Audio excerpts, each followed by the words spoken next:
update Street. you on the threats our country faces and the decisions this government is taking in response. As I speak, a Russian spy ship, the Yantar, is on the edge of UK waters north of Scotland, having entered the UK's wider waters over the last few weeks. This is a vessel designed for gathering intelligence and mapping our undersea cables. We deployed a Royal Navy frigate and RAF P-8 planes to monitor and track this vessel's every move, during which the Yantar directed lasers at our pilots. That Russian action is deeply dangerous, and this is the second time this year that this ship, the Yantar, has deployed to UK waters. So my message to Russia and to Putin is this: we see you, we know what you're doing, and if the Yantar travels south this week, we are ready. And I want to praise the dedication and professionalism of our armed forces. They work 24/7 every day of the year to keep this nation safe. But this is also a stark reminder that we are in a new era of threat. Our world is changing. It is less predictable, it is more dangerous. And in the last year alone, we've seen the Israel-Iran war bring the Middle East close to the very brink.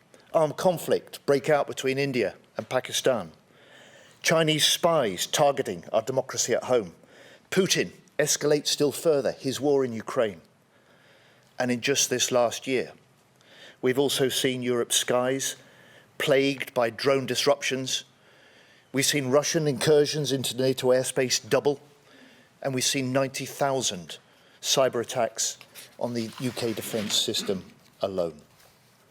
This is a new era of threat. It demands a new era for defence, an era of hard power, strong allies, and of sure diplomacy. And as the threat grows, Britain must step up, and we are. Earlier this year, the Prime Minister said security and defence, and I quote, is now the central organising principle of government, the pillar on which everything else stands or falls. And I have to tell you, I'm proud to be part of a government that knows our first duty is to protect the nation and keep our citizens safe. A government that has made a historic commitment to increasing defence investment because our national security does not come for free.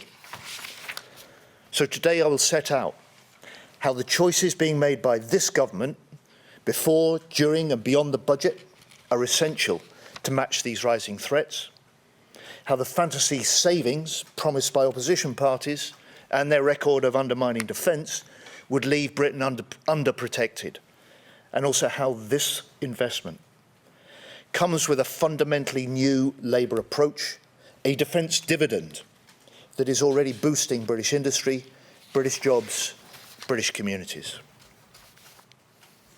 And back in opposition, the then Defence Secretary Ben Wallace admitted his government had hollowed out and underfunded the British Armed Forces. It was a brutal but honest assessment.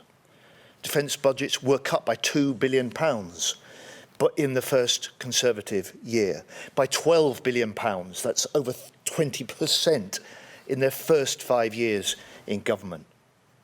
So after 14 years, they left British Army numbers at the lowest since Napoleon, forces families in cold, damp, leaky homes, soldiers on the front line with kit unsuited to deal with the threats they face, and even the renewal of our nuclear deterrent delayed by years.